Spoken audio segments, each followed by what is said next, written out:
நிச்சயமா பேய் இருக்கு. பேய் நானே பார்த்துருக்கேன்.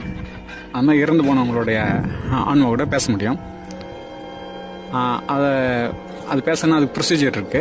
அந்த ப்ரொசீஜரில் நேரடியாகவே நீங்கள் தொடர்பு கொண்டு பேசலாம். இதை நிரூபிக்க முடியும் அப்படின்னா அது நிறைய மக்கள்கிட்ட அது மாதிரி நிரூபிச்சு காமிச்சிருக்கிறோம். வந்து நீங்கள் உங்கள் தாத்தா கூட இறந்து போனவங்க தாத்தா ஃபோட்டோ, அப்புறம் அவர் எந்த டேட்டில் இறந்தார் அப்படிலாம் சொல்லி அவங்க கூட பேசலாம், தரமாக பேசலாம். நான் நிறைய டைம் பேயை பார்த்துருக்கேன். பேயை வளர்த்துட்டுருக்கிறேன். பேய் கூட பழகிருக்கிறேன்.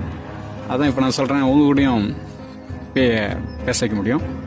பொதுவாக உங்கள் தாத்தானா தான் உங்களுக்கு சென்டிமெண்ட்டாக இருக்கும். ஏதோ ஒரு உயர்ந்த இப்போ ஜோதிடர்கள் ஆன்மா அல்லது வேறு ஏதாவது மருத்துவம் அது மாதிரியான ஆன்மாக்களை கூப்பிட்டு பேசினா நல்லது. தாத்தா இதெல்லாம்